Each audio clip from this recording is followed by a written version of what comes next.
Halo semuanya, selamat datang di Delima Channel. Semoga bermanfaat dan bisa menghibur kalian semua. Untuk yang suka sambil membaca, ada teks di deskripsi atau transkrip, jangan lupa like, saran dan komentarnya ya.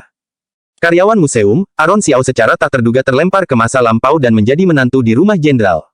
Pengetahuan modern yang sebelumnya tidak berguna, justru membantunya meraih keberhasilan yang luar biasa, menjadi seorang yang tak tertandingi di dunia sebagai pria paling luar biasa. Bab 1 Kedatangan pertama. Bulan yang terang membubung tinggi di langit malam. Di dekat kandang kuda dengan aroma menyengat, Aaron Xiao terbangun di tumpukan jerami. Ketika dia membuka matanya, bau kotoran hampir membuatnya pingsan. Malam itu sangat cerah, warna bulan yang menerpa bersinar terang dan masuk dalam bidang penglihatannya. Dia melihat ke bawah dan warna merah dari pakaian mewah yang dia kenakan mulai terlihat. Ini adalah pakaian mewah berwarna merah yang sama dengan gaun pengantin kuno.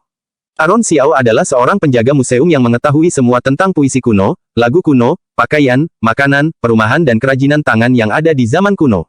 Sekilas, pakaian itu adalah pakaian bordir yang telah lama hilang di zaman modern. Pakaian ini tidak akan bisa dibeli dengan harga kurang dari 10 miliar di zaman modern ini. Bisa pindah dulu ke samping. Kalau mau tidur, setidaknya jangan menghalangi pekerjaanku, menantu. Pada saat itu, pelayan yang bertugas memberi makan kuda membawa seember makanan kuda, berkata dengan nada tidak sabar. Aaron Xiao melihat sekeliling, yang merupakan tempat yang tidak dikenalnya. Dia bertanya dengan bingung, menantu. Menantu apa? Di mana ini? Benar saja, menantu yang orang ini sebutkan adalah orang yang bodoh dan biasa-biasa saja. Pelayan tidak mengangkat pandangan matanya saat menjawab, bahkan nadanya sedikit lebih tinggi, di mana? Ini adalah kediaman keluarga Qin. Hari ini adalah malam pernikahanmu dengan nona keluarga Qin. Ini adalah rumahmu. Alis Aaron Xiao berkerut. Tampaknya berada di samping kotoran kuda tidak cocok dengan malam pernikahan. Namun, itulah yang terjadi. Masih sedikit bingung, Aaron Xiao ingat bahwa 2 jam sebelumnya, museum telah tutup dan dia telah pergi setelah memeriksa artefak dan mengunci pintu museum. Seorang rekannya berkata bahwa hari itu adalah hari ulang tahun Aaron Xiao dan dia harus memesan tempat karaoke agar bisa merayakannya. Dia seharusnya sedang merayakan ulang tahunnya saat ini. Biasanya kru film sering datang ke museum untuk membuat film dokumenter. Apa dia secara tidak sengaja masuk ke dalam kru film hari ini? Saat memikirkan hal itu, kenangan dalam benak Aaron Xiao terasa seperti dibuka, membanjirinya dengan masa lalu yang bukan bagian dari pengalamannya. Ternyata tubuhnya ini bernama Zhenov Xiao, seorang pria yang setia, jujur serta pekerja keras. Keluarga Xiao berasal dari keluarga kaisar pendiri, yang telah membantu kaisar pendiri untuk membangun kekaisarannya. Namun sayangnya, pada saat itu, generasi Zhenov Xiao telah jatuh ke dalam kehinaan. Hari ini adalah hari pernikahannya dengan Nona Qin, yang telah terjalin perjanjian pernikahan dengannya sejak kecil.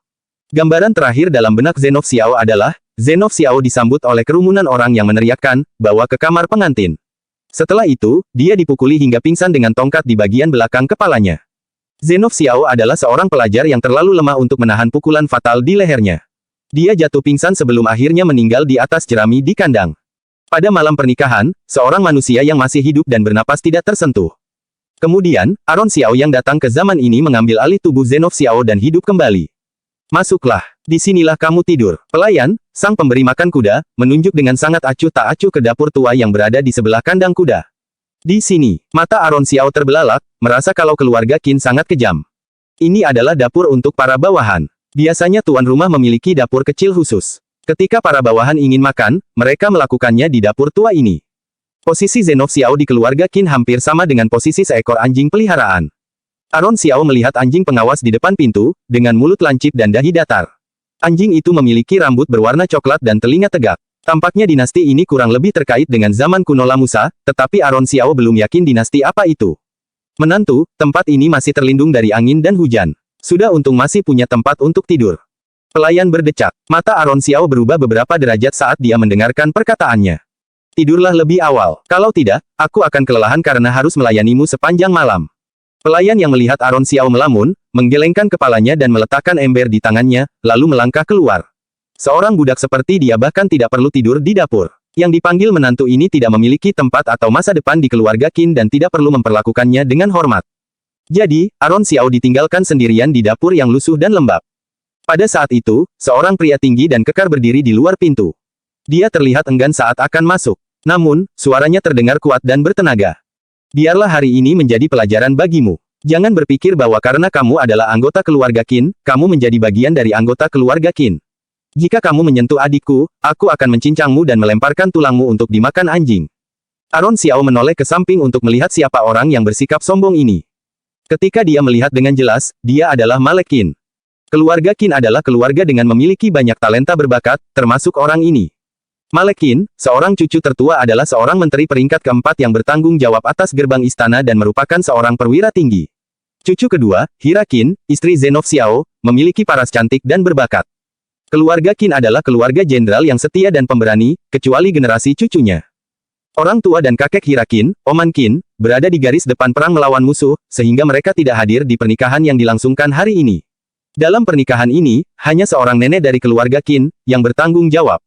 Ancaman penuh kemarahan Malek Qin tidak dihiraukan oleh Aaron Xiao, saudaraku, aku seorang pria sejati dan tidak memiliki perasaan terhadap Nona Qin. Aku tidak akan memaksanya.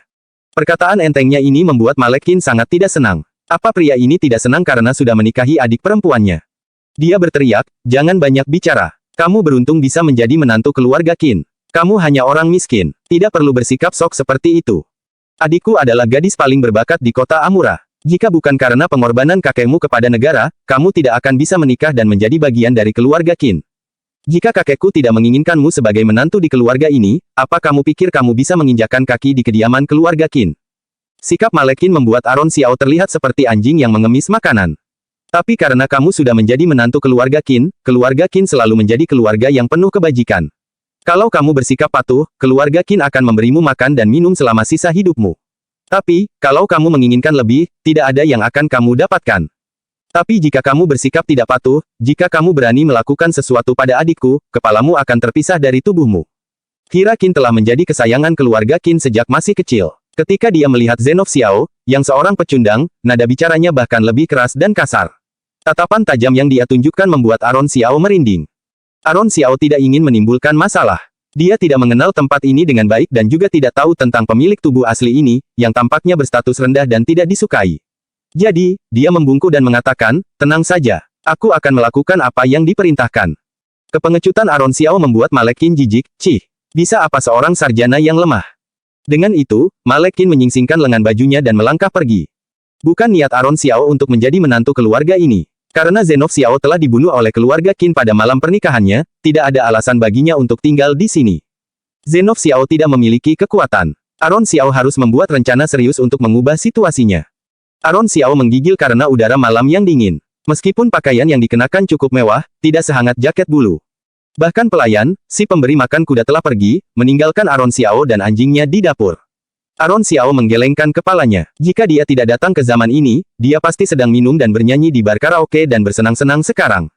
Saat menatap bulan yang cerah di langit, dia teringat puisi yang sangat sesuai untuk situasi saat ini dan melafalkan, "Selamat datang malam.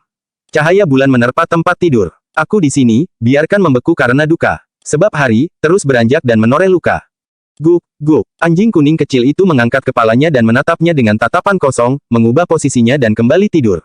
Di bawah sinar bulan, seorang wanita langsing bersembunyi di balik pohon akasia tidak jauh dari situ. Mendengar puisi Aaron Xiao, dia gemetar, dimabukkan oleh keindahannya yang tenang. Puisi itu sederhana, tetapi sangat tenang. Baris-barisnya sederhana, tetapi berirama, sangat cocok dengan situasi saat ini. Dia ragu-ragu sejenak, ingin melangkah maju, tetapi setelah merenung sejenak, dia berbalik dan bergegas pergi, menyisakan aroma rumput yang samar-samar di udara. Setelah merasakan angin dingin menerpa, persepsi Aaron Xiao tentang dunia yang sekarang dia tinggali berangsur-angsur menjadi lebih jelas. Ini adalah dinasti Naemu, yang memiliki banyak kesamaan dengan budaya kuno Lamusa, tetapi bukan dinasti yang ada dalam sejarah. Aaron Xiao telah bekerja di museum selama bertahun-tahun dan mengambil jurusan sejarah di ketika kuliah. Jadi, dia tahu tentang dinasti-dinasti tersebut. Namun, dinasti Naemu adalah sebuah dinasti yang belum pernah dia dengar dan jauh lebih tidak makmur daripada zaman kuno Lamusa. Dinasti ini masih memiliki banyak hal yang harus diperbaiki. Di kehidupanku sebelumnya, pemahaman yang aku ketahui di abad 21 sama sekali tidak berguna. Aku hanya bekerja sebagai penjaga museum dari jam 9 sampai jam 5 sore. Dalam kehidupan ini, karena aku terlahir kembali di zaman kuno, aku tidak bisa menjadi orang biasa lagi. Aaron Xiao mengepalkan tinjunya, merasakan getaran dalam hatinya. Pria yang datang ke zaman kuno ini seharusnya tak tertandingi di dunia. Sekarang adalah kesempatannya. Aaron Xiao telah bersumpah di dalam hatinya bahwa dia akan membuat pencapaian yang besar. Bab 2 Kekuatan Kerabat. Kaisar dinasti Naemu masih muda dan baru saja menginjak usia dewasa. Karena itulah kekuasaan kekaisaran telah jatuh ke tangan pamannya, Negam Wei.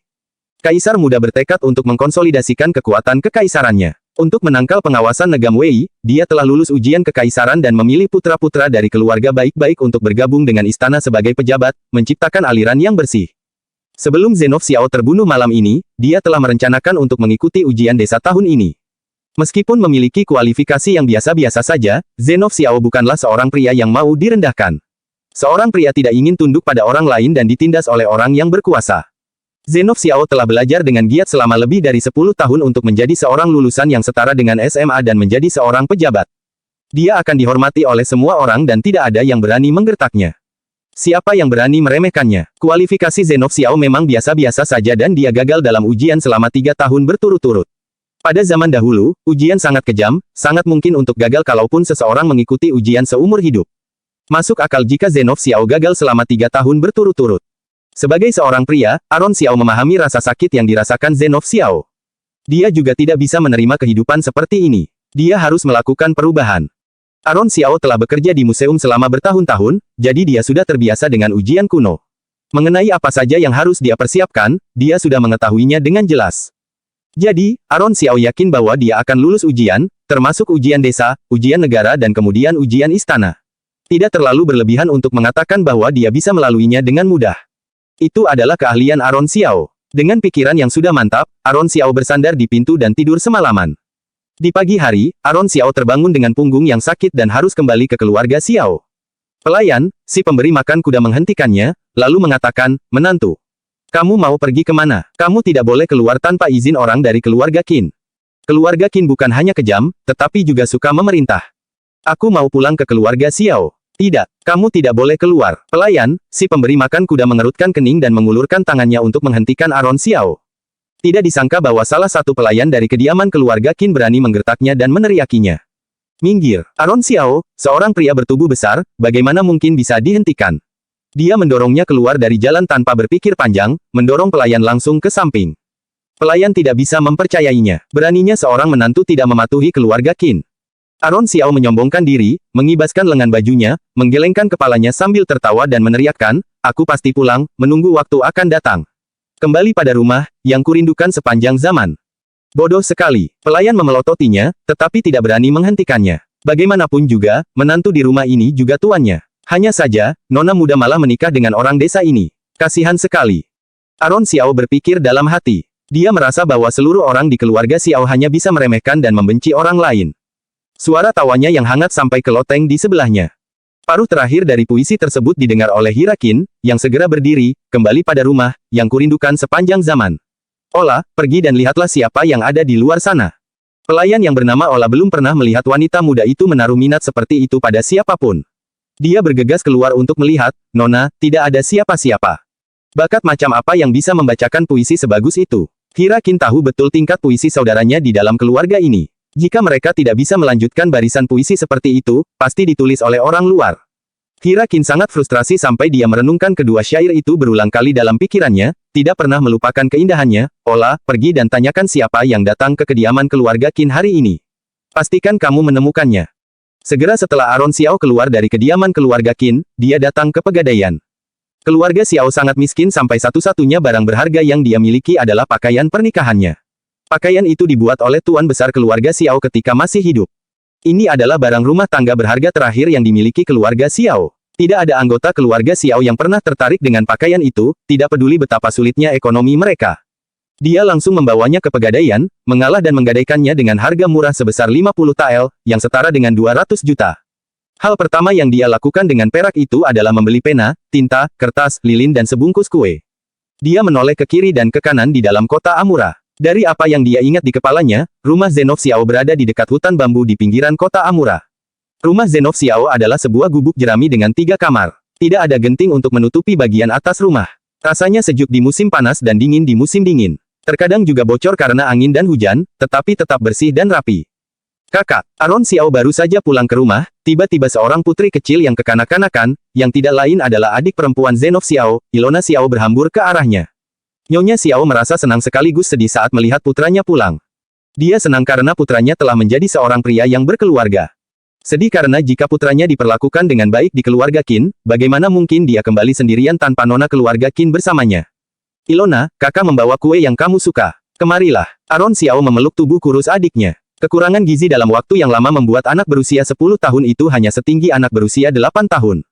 Terima kasih, kakak. Ilona Xiao mengambil kue itu dan bertanya sambil mengedipkan mata, dari mana kakak mendapatkan uang untuk membeli kue ini? Anak-anak tidak perlu memedulikan hal ini. Aron Xiao menyerahkan sisa uang perak di tangannya kepada Nyonya Xiao, ibu, ambil uang ini. Periksa ke dokter dan minum obat. Jangan ditunda lagi. Nyonya Xiao selama ini menderita penyakit yang terus-menerus. Setiap musim dingin, dadanya menjadi sesak dan nyeri. Dia tidak bisa bernapas dengan baik, jadi hanya berguling-guling kesakitan. Sekarang, setelah pertengahan musim dingin, tiba saatnya penyakitnya kambuh. Jadi, jika dia tidak pergi ke dokter, dia harus memaksakan diri lagi untuk menanggung musim dingin yang menyiksa. Jadi, Aron Xiao tidak punya pilihan selain menggadaikan pakaian pengantinnya. Dia akan ditertawakan jika dia menggadaikan pakaian pengantinnya. Meskipun dia kehilangan harga dirinya, itu tidak sepenting penyakit ibunya. Ilona Xiao meneteskan air mata, kakak, ibu terus menangis kesakitan tadi malam. Ibu ingin pergi ke dokter, tapi tidak punya uang untuk membayar. Ilona takut dan ingin menemui kakak. Tapi ibu mengatakan kalau kemarin adalah pernikahan kakak, jadi kita tidak boleh mengatakan sesuatu yang buruk. Tadi malam, ketika Zenov Xiao meninggal, Nyonya Xiao sangat gelisah. Mungkin ini karena hubungan ibu dan anak antara keduanya. Mata Aron Xiao memerah dan dia memeluk adik dan ibunya, mengatakan, ibu, aku akan mencarikan dokter terbaik di dunia. Jangan khawatir, keluarga kita akan mampu pergi ke dokter, makan daging dan mendapatkan apapun yang kita inginkan. Nyonya Xiao menggelengkan kepalanya dan berkata, kamu sudah menjadi bagian dari keluarga Qin, tapi bagaimana mungkin keluarga Qin bisa memberimu begitu banyak uang? Ibu jangan khawatir, aku mengandalkan diriku sendiri untuk mendapatkan uang ini. Begitu kata-kata Aron Xiao terlontar dari mulutnya, sebuah suara terdengar, kamu makan daging. Zenov Xiao, kamu belum membayar uang sewa yang menjadi hutang keluargaku. Jika kamu tidak membayarnya, kamu harus memberikan Ilona Xiao sebagai gantinya. Keluarga Xiao menyewa ladang keluarga Qi dan membayar 50% dari hasil panen setiap tahun. Namun, kekeringan yang terjadi tahun sebelumnya telah menyebabkan kekurangan gandum, jadi tentu saja keluarga Xiao tidak bisa membayar biaya yang harus dibayarkan. Keluarga Qi adalah seorang bangsawan lokal, seorang penindas yang terbiasa menindas orang yang lebih lemah. Ini sudah mengakar pada mereka dan mereka tidak peduli dengan siapapun. Ketika Zenov Xiao menikah dengan nona keluarga Qin kemarin, Hemarki dan keluarga Qi pasti juga mendengarnya. Begitu melihat keluarga Qi datang untuk meminta uang, Aron Xiao berkata dengan dingin, aku ingin tahu berapa banyak uang sewa yang diinginkan Tuan Muda Qi. Anak laki-laki ini sudah bergabung dengan keluarga Qin. Bagaimana mungkin Hemarki tidak memerasnya? Dia mengulurkan tangannya, mengatakan, tidak kurang dari 300 tael. Wajah Nyonya Xiao memucat. Pada tahun-tahun sebelumnya, jumlah maksimumnya adalah 5 tael perak. Kalau meminta 300 tael, ini sama saja dengan meminta nyawa mereka. Hemarki telah membawa pegawai di rumahnya kemari. Dia sudah lama berpikir bahwa jika Aron Xiao tidak setuju, dia akan memukulinya sampai dia setuju. Tanpa diduga, Aron Xiao dengan tenang berkata, jika kamu menginginkan perak, kamu bisa datang dan mengambilnya setelah aku lulus ujian desa. Dia memperhitungkan bahwa, jika dia menjadi yang terbaik dalam ujian desa, Kaisar akan memberinya hadiah perak karena menjadi yang terbaik. Jadi, tentu saja dia akan mendapatkan uang. Hemarki yang hendak memukulnya langsung tertawa keras, lalu mengatakan, jangan mencoba membujukku. Beraninya kamu memikirkan hadiah perak untuk seseorang yang terus-menerus gagal. Jika kurang 1 tael saja, ibu dan adik perempuanmu akan dijadikan budak. Mendengar perkataan Hemarki, Aron Xiao melangkah maju dan menamparkan wajah Hemarki, budak.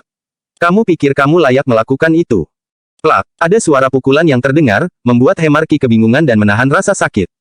Hemarki tercengang sejenak. Saat menyadari akan hal ini, dia berteriak, kamu, laki-laki tidak berguna, beraninya memukulku. Pengawal, hajar dia. Nyonya Xiao dan Ilona Xiao sangat ketakutan sehingga mereka melangkah mundur. Tubuh tinggi Aron Xiao berdiri di depan mereka, melihat ke arah para tamu dan berteriak, majulah. Keluarga Qi adalah pengganggu yang kejam. Tidak ada yang berani menantangnya di tempat ini. Hemarki juga sangat sombong dan mendominasi, sampai tidak ada seorang pun di keluarganya yang pernah memukulnya. Dia menutupi wajahnya dan berteriak, kalian pecundang. Kenapa kalian diam saja? Apa yang kalian takuti? Seorang pelajar yang lemah. Pukul dia dan jangan kasih ampun. Mata Aron Xiao bersinar terang saat tatapannya jatuh pada para pengawal Hemarki, aku adalah cucu menantu dari kediaman keluarga Qin, menantu dari cucu Jenderal Oman Qin. Kalian berani memukulku. Kata-kata ini mengejutkan Hemarki. Mata Aron Xiao makin berbinar. Dia melangkah maju dan berkata, ayah mertuaku adalah M1 Qin, seorang jenderal besar dari pasukan berkuda. Dia adalah salah satu dari 3 pangeran.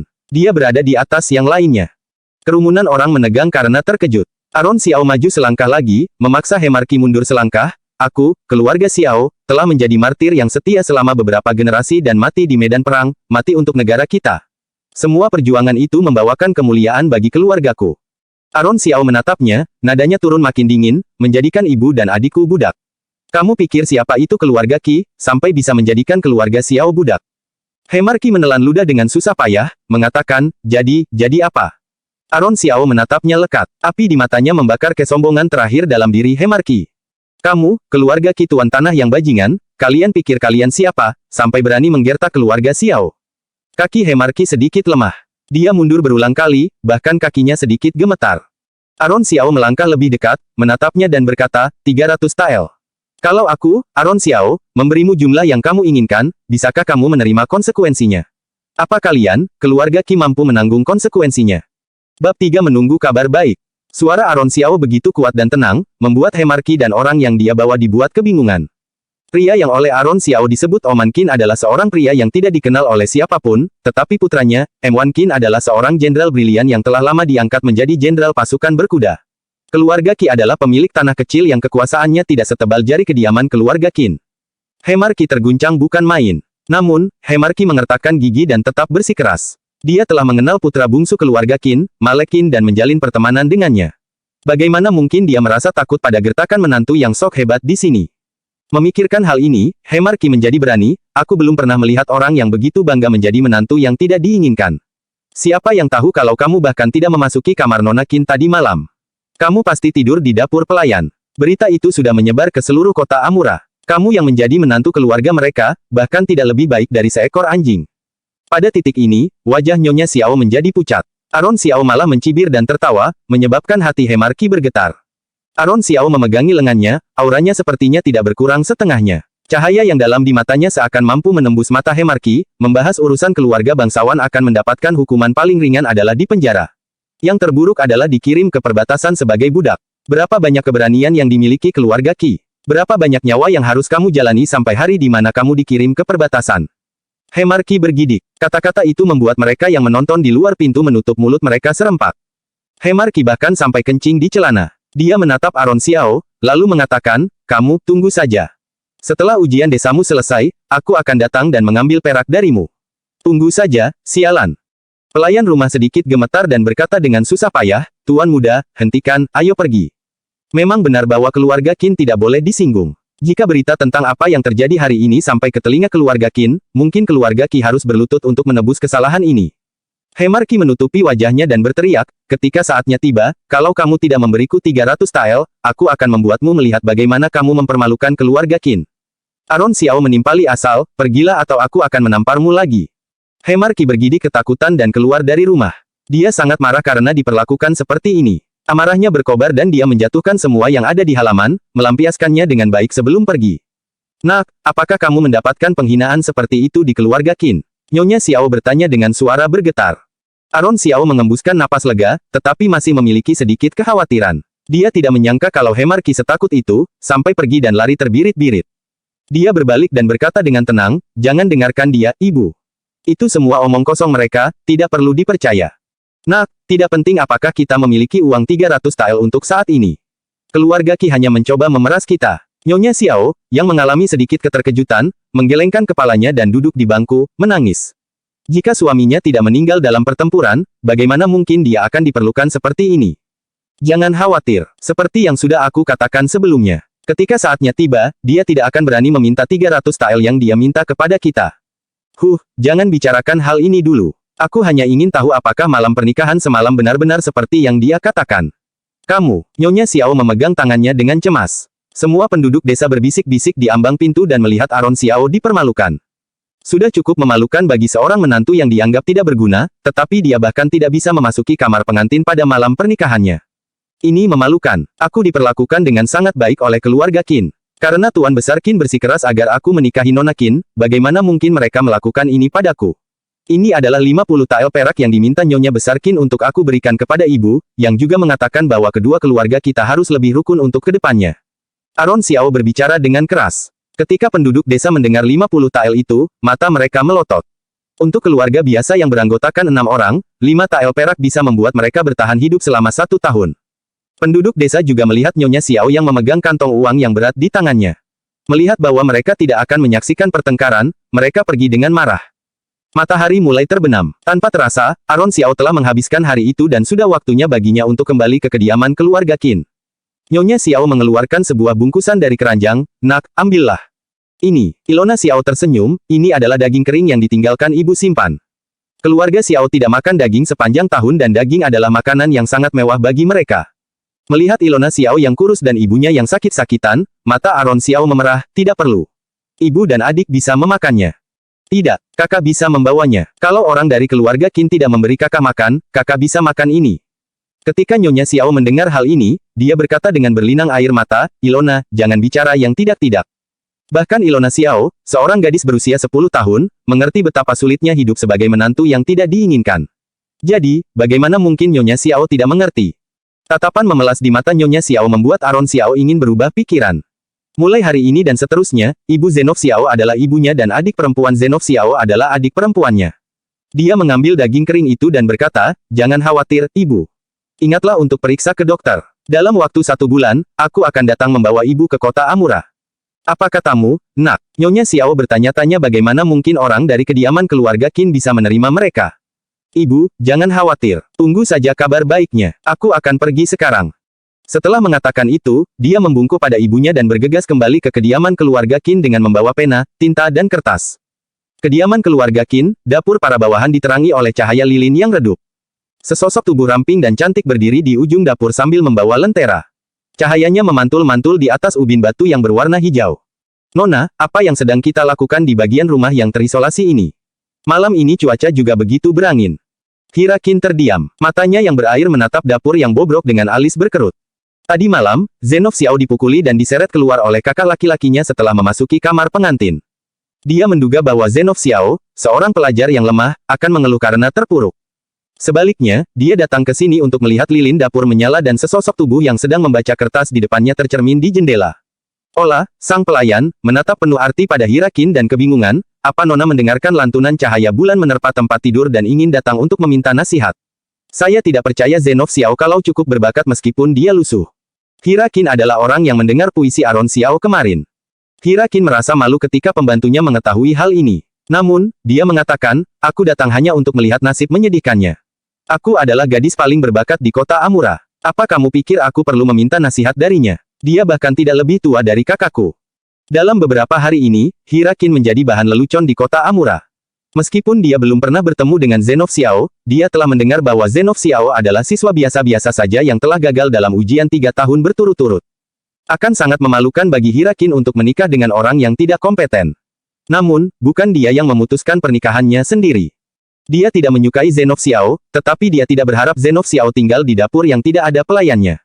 Dia merasa iba padanya. Namun, itu hanya sekadar perasaan iba saja. Suami yang diinginkan Hira Qin haruslah seorang pria yang berbakat dan elegan di dunia, seorang pria yang kaya raya. Namun, Zenov Xiao ini adalah seorang pria yang miskin dan menyedihkan, tanpa ada yang bisa ditunjukkan kecuali ketampanannya. Tentu saja dia tidak menyukai Zenov Xiao. Namun, mengapa dia tidak pernah mendengar puisi yang dibacakannya? Pada bulan Agustus, angin bertiup kencang dan menggulung rumah beserta ilalang. Rumput tersapu menyeberangi sungai dan jatuh ke pinggiran sungai. Beberapa menggantung di puncak hutan, beberapa melayang-layang di sekitar kolam. Sementara, alam tertunduk tanpa daya. Tak sanggup menerima cari maki dan keangkuhan. Cahaya itu mesti bersinar, agar kehidupan tak akan terhenti. Derai angin telah reda dan awan mendung mengulum. Musim gugur tidak peduli dengan kegelapan. Spray kain sudah sedingin besi, anak mungil sudah berbaring di tanah selama bertahun-tahun. Basah merayap di tempat tidur. Hujan turun dengan deras tak terbendung. Tidak banyak yang diingat sejak tragedi itu, entah rasa mana yang akan menemani melewati malam-malam yang panjang. Jika bisa membuat sebuah rumah dengan 10 juta kamar, kita bisa melindungi semua orang miskin di dunia. Angin dan hujan tidak bergerak, membuat kita aman tanpa ancaman. Rumah yang terlihat di depan mata, sudah cukup untuk membuatnya mati kedinginan di rumah sendiri. Pada saat ini, hanya puisi ini yang begitu bersimpati pada situasi Aron Xiao saat ini. Puisi itu begitu pedih dan mengharukan. Semangat serta harapan yang muncul darinya mengirimkan kejutan ke seluruh tubuh Hira Qin. Tidak, dia tidak mempercayainya. Alisnya berkerut, matanya terkejut dengan kilatan dingin saat dia berucap, ayo pergi.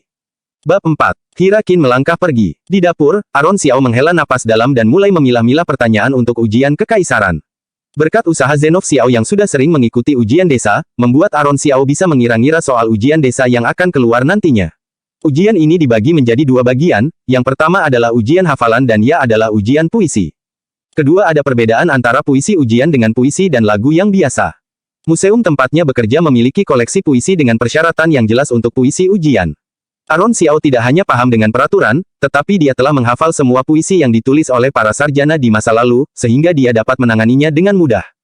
Terlepas dari persyaratan untuk bait yang solid, bagian tersulit dari puisi ini adalah penggunaan kiasan, juga dikenal sebagai penggunaan peristiwa, yang berarti bahwa kata-kata yang digunakan harus memiliki sumber, baik kiasan historis atau frasa yang telah digunakan sebelumnya. Penting juga untuk tidak menggunakan kiasan dengan cara yang berlebihan, berulang dan tidak saling terkait. Akan lebih baik jika menggunakannya dengan tegas, agar maka kiasan tersebut tersampaikan dengan baik.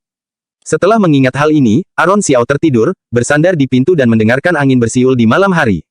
Malam itu sangat dingin sampai Aron Xiao berguling ke sana kemari. Dia akhirnya bangun untuk menyalakan api yang menderu-deru di kompor, mencoba menghilangkan rasa dingin sebelum tertidur. Setelah malam yang panjang dengan punggung yang sakit, Aron Xiao terbangun dengan sinar matahari yang cerah, lalu mandi dan membersihkan diri. Dia mencium aroma yang lezat di taman. Di taman, makanan lezat sudah ditata. Tampaknya keluarga Qin sedang bersiap untuk makan di sini. Makanan orang kaya dan bangsawan berbeda dengan makanan rakyat jelata. Kue-kue yang disajikan sangat lezat. Daging serta sayuran yang mereka siapkan juga sangat banyak, membuat perut Aron Xiao keroncongan setelah seharian menahan lapar. Aron Xiao adalah orang yang suka makan pedas. Makanan yang tersaji di atas meja, meskipun mewah, terasa ringan dan hambar. Dia bertanya, "Bukankah orang di keluarga Qin menyukai cabai?" Pelayan yang berdiri di depan meja mengerutkan kening dan bertanya, "Cabai itu apa, menantu?" Cabai datang lebih lambat di Lamusa dari luar negeri. Ini memang makanan dari luar. Tampaknya dinasti Naemu belum melakukan impor cabai. Aron Xiao berkata, "Cabai yang berbentuk seperti tanduk sapi berwarna merah terang. Cabai memiliki sensasi terbakar di mulut, kesemutan di tenggorokan dan memanaskan tubuh, yang membuat kita merasa geli dan melayang. Kalau ada cabai, kita bisa menambah 3 mangkuk nasi saat makan." Pelayan menelan ludah dengan susah payah. Dia belum pernah mendengarnya, bagaimana menantu ini bisa mengetahuinya. Dia berkata dengan mata bingung, "Aku ingin memakannya juga, itu tergantung pada kesempatan." Aron Xiao melirik makanan ringan di atas meja dan merenungkan untuk memasukkan cabai ke dalamnya nanti. 3 hari tanpa makanan pedas tidak masalah, tetapi 3 tahun tanpa makanan pedas adalah masalah. Nyonya besar datang, tuan muda dan nona muda datang. Pada saat itu, seorang pelayan melaporkan. Terlihat bahwa Nyonya besar Qin datang, diikuti oleh cucu-cucu keluarga Qin, yaitu Malek Qin, Dalen Qin, Kaan Qin dan Hira Qin yang membuat mata Aron Xiao berbinar. Ini adalah pertama kalinya Aron Xiao melihat Hira Qin, seorang wanita dengan kecantikan surgawi. Dia memiliki tubuh ramping, dengan alis yang indah dan sepasang tangan yang lembut, tengah menggandeng Nyonya besar. Mereka berjalan mendekat dan menempati tempat duduk mereka, kecuali Malek Qin, yang memelototi Aron Xiao dan memperlakukannya seolah-olah dia bukan siapa-siapa. Tidak ada yang memintanya ikut makan, tidak ada yang memintanya untuk tidak makan. Situasinya sangat membingungkan. Keluarga Qin menempati tempat duduk mereka, menyisakan sedikit celah untuk Aron Xiao.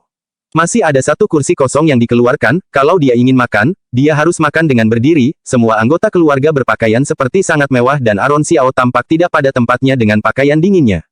Orang-orang keluarga Qin mulai menggerakkan sendok mereka, tetapi tidak ada yang menyapa Aron Xiao. Dalen Qin dan Kaan Qin menatapnya dengan wajah provokatif saat memasukkan makanan ke dalam mulut mereka. "Duduk dan makanlah." Pada titik ini, Nyonya besar Qin mengangkat alisnya dan menatap Aron Xiao dengan ketidakpuasan. Aron Xiao berada di sini untuk makan, bukan untuk menyenangkan keluarga Qin.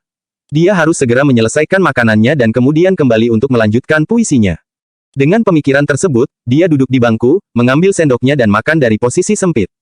Malek Qin melotot dengan marah dan berteriak, "Berhenti, apa kamu sudah disuruh makan?" Aron Xiao sedang menggigit ayam. Ketika dia mendengar ini, dia mengunyah dan berkata, "Jangan bercanda, Kak. Kalau aku duduk di depan meja makan dan tidak makan, apa aku di sini untuk diam saja tanpa diperbolehkan memakan apapun?" Petik 2. Semua orang tercengang saat mendengar ini. Semua orang mengira bahwa Zenov Xiao adalah orang yang pendiam, sudah mengalah dan berkata bijak. Namun, sekarang mereka mengira bahwa selama ini dia hanya berpura-pura. Dia sangat fasih dan banyak bicara, dia tidak terlihat seperti seorang sarjana. Mata Hira Qin berkaca-kaca. Penampilannya yang saat ini terlihat menyedihkan. Bukan karena dia marah, tetapi karena dia sangat bangga dengan dirinya sendiri. Ternyata suaminya adalah pria pemberani seperti itu. Malek Qin menggebrak meja dan berkata, "Aron Xiao, ketika berbicara dengan orang yang lebih tua, kamu harus berbicara dengan sopan. Kamu membuatku jijik saja, bicara sambil makan." Berbicara sambil makan bisa membuat orang yang lebih tua ini marah. Hira Qin pasti juga sangat jijik sampai-sampai dia hampir menangis karena menahan malu dan marah. Haha, Aaron Xiao merasa kalau ini sangat lucu. Keluarga Qin sangat kaku, yang membuatnya merasa bahwa hal ini sangat lucu. Aaron Xiao bahkan bertanya, "Istriku, kenapa kamu menangis?" Melihat penampilannya yang tidak sadar akan kesalahan dan tidak sopan, Hira Qin memiringkan kepalanya. Diam-diam menyeka air matanya karena kebenciannya terhadap ketidakadilan takdir, bahkan dalam air mata, dia masih terlihat sangat cantik, membuat Aaron Xiao sedikit tercengang.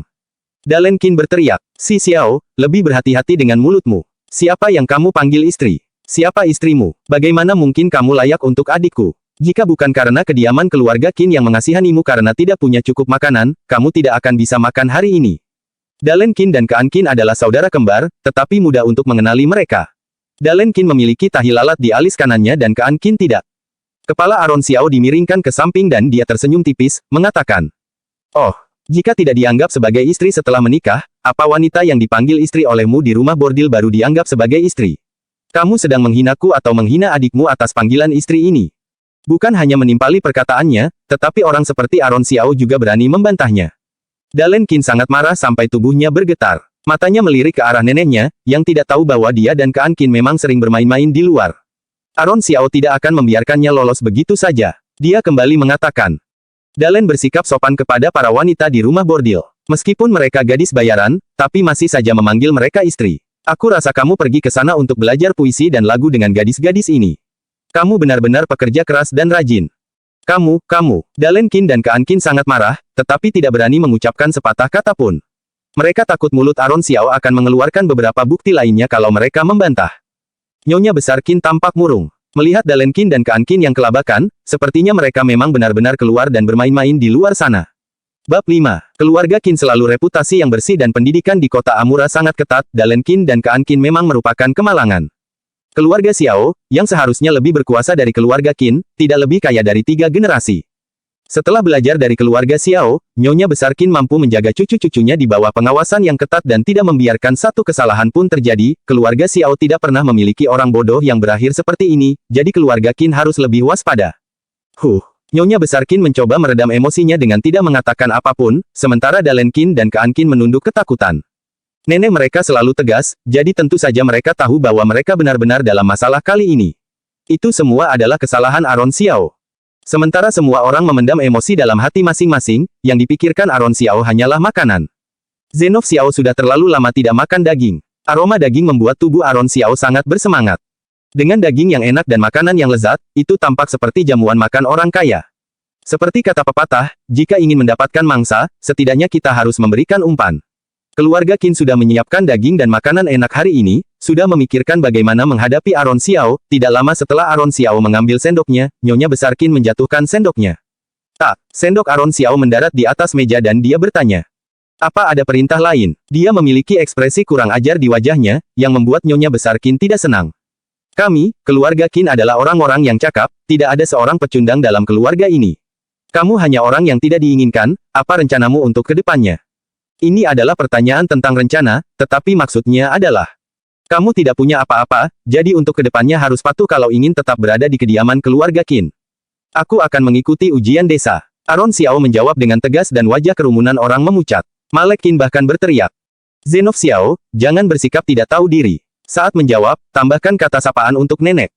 Wajah Hira Qin menjadi makin cemberut. Pada titik ini, Dalen Qin tidak bisa menahan diri. Ujian desa. Siapa yang tidak tahu bahwa Zenov Xiao telah gagal selama 3 tahun berturut-turut?